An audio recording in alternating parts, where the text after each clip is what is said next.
It is said that if you want to be loved, you need to love yourself. But how can you do that? Some believe that it is necessary to fully accept oneself and allow oneself to do whatever one desires. Others understand self-love as a constant strive to become better, while some even consider self-love to be bad. What is self-love? There is no specific definition for this concept, so everyone understands it in their own way. However, it usually refers to a sense of harmony with oneself, accepting oneself as we are, and having the desire to take care of ourselves and our needs. It is normal and even necessary to love oneself, and it doesn't hinder but rather helps in loving and caring for others. Some people consider self-love to be selfishness, but in reality, these are completely different concepts that have almost nothing in common. Yes, an egoist is someone who only cares about themselves and their own interests.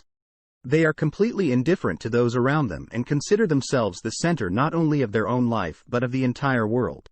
Such a person demands that others also take care of them and fulfill all their desires. An egoist cannot love others because, in their opinion, they themselves should be the object of love and admiration for everyone else. However, they will never receive enough love from other people because they do not value anyone else. Therefore, they cannot appreciate how others feel about them. In short, self-love is a constructive feeling, whereas egoism is destructive. How do our relationships with ourselves form? It all starts with the family. It is believed that parental love is unconditional, that they love their child simply for existing, but in reality, this is not always the case. Unfortunately, for many, criticism, judgment, and psychological abuse are seen as strange forms of care. Parents want their child to be better, so they try to punish and devalue them, presenting it as an expression of love.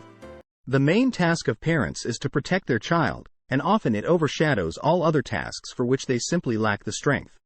It is always easier to punish, yell, or lock the child at home than to explain something. Many parents are also afraid of praising their children, fearing that it will raise them to be egotistical or lazy. Therefore, they take successes for granted and focus on any shortcomings, justifying it with words like, "I don't wish you any harm," or, "Who else will tell you the truth?" However, a child cannot distinguish between care and abuse. Children perceive everything their parents do as acts of love, even physical violence. The child's mind justifies it by thinking that they deserved it, while the parents worry about them. As a result, they grow up to be individuals who criticize and humiliate themselves without recognizing their own achievements and merits. The situation is completely different when parents take care of their child in a healthy manner, communicate with them, do not limit their initiative, discuss mistakes, and emphasize that these mistakes do not make the child bad. In such cases, a person learns to treat themselves with love and care. Many of our complexes can be attributed to our parents, and even as adults, we may find it difficult to forgive them for their mistakes. One of the reasons why we don't love ourselves is inadequate self-esteem. Ideally, it should be built upon how we see ourselves.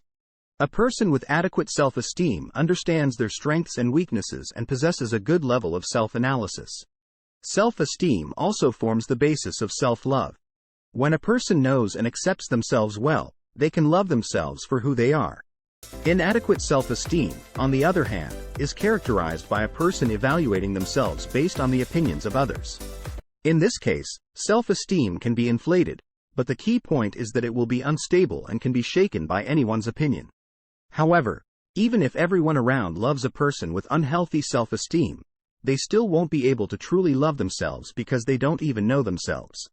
We all need a comfort zone where we feel safe, and typically, that place becomes our home and family, who support us. But what if you don't have someone in your life who gives you love and security? You need to become that person for yourself, which is only possible if you accept yourself for who you are and learn to take care of yourself independently. Each of us has aspects that we love more about ourselves and aspects that we don't particularly like. However, it often happens that we don't pay attention to the positive aspects and instead focus only on the negatives. This applies to all areas of life.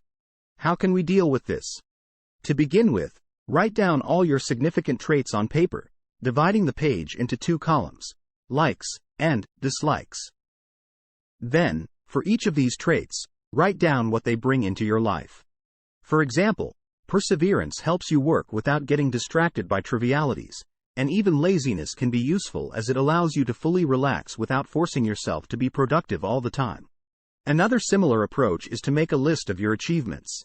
It's important to keep this list visible so that in any situation where you start doubting yourself, you can look at the list and remember what you are capable of. Indeed, there are numerous exercises that can help you learn to love yourself. First and foremost, you need to establish a connection with yourself.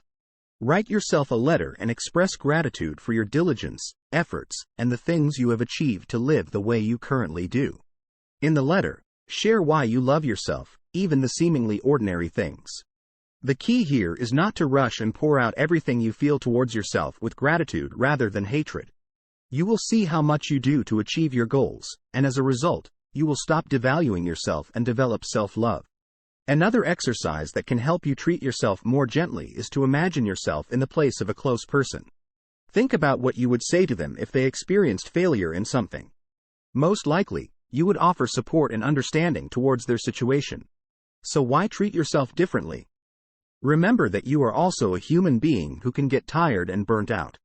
If you didn't have an example of someone caring for you, you may struggle with the question of how to take care of yourself.